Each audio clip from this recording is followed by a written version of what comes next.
북한이 최근에 많이 언급한 것이 군사 정찰 위성이죠. 북한이 핵 또 미사일, 무기를 사용할 때 위성을 통해서 군사 정보 수집하고 상대 국가, 그러니까 그 적국의 정보를 수집할 수 있기 때문에 매우 위협적인 것입니다. 그런데 김정은 국무위원장이 이 군사 정찰 위성 1호기를 시찰하고 차후 행동 계획을 승인했다라고 북한 관영 매체들이 밝혔습니다. 발사가 임박한 것이 아니냐라는 관측이 나오고 있습니다. 자세히 듣겠습니다. 조수연 기자 나오십시오. 네, 통일외교안보부입니다. 네, 북한이 뭐라고 발표를 했습니까? 네, 북한 조선중앙통신이 오늘 아침에 공개한 내용인데요. 김정은 국무위원장이 어제 군사정찰위성 1호기를 시찰하고 차후 행동계획을 승인했다고 밝혔습니다. 그러면서 군사정찰위성 1호기는 총조립 상태 점검과 우주 환경 시험을 최종적으로 마치고 탑재 준비가 완료됐다고 설명했습니다.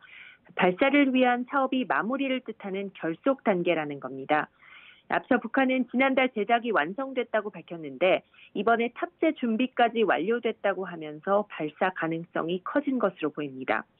김 위원장은 이 자리에서 군사정찰위성 보유의 전략적 성격을 거론하면서 미국과 남한의 반공화국 대결 책동이 가중될수록 이를 철저히 억제하고 국가를 수호하기 위한 주권과 정당 방위권이 더욱 공세적으로 행사할 것이라고 강조했습니다.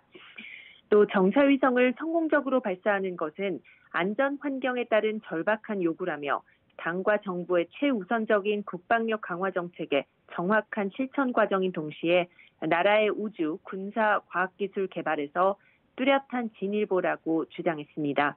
김정은의 공개 활동은 지난달 18일 국가우주개발국을 방문한 이후 한 달 만으로 북한이 공개한 현장 시찰 사진을 보면 이번에도 딸 김주애가 동행했습니다. 북한은 지난해 12월 28일 준중거리 탄도미사일을 쏜 뒤 미사일이 위성 시험품이었다고 주장을 하면서 올해 4월까지 군사정찰위성 1호기 준비를 마치겠다고 공언한 바 있습니다. 이어서 이제 지난달 국가우주개발국 방문 당시 김정은은 계획된 시일 안에 발사할 수 있도록 최종 준비를 빨리 끝내라고 지시했는데요. 그 이후 한 달 만에 차후 행동 계획을 승인함에 따라서 조만간 발사체에 실어 발사에 나설지 관심이 쏠리고 있습니다. 발사 장소로는 동창리 서해위성 발사장이 거론됩니다.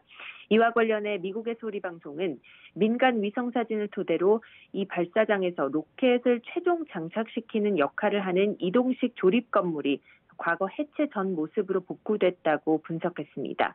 이 건물은 외벽과 지붕이 해체된 상태로 지난해 10월 포착됐었는데 외벽과 지붕이 온전한 형태로 나타난 겁니다. 지금까지 통일외교안보부에서 전해드렸습니다.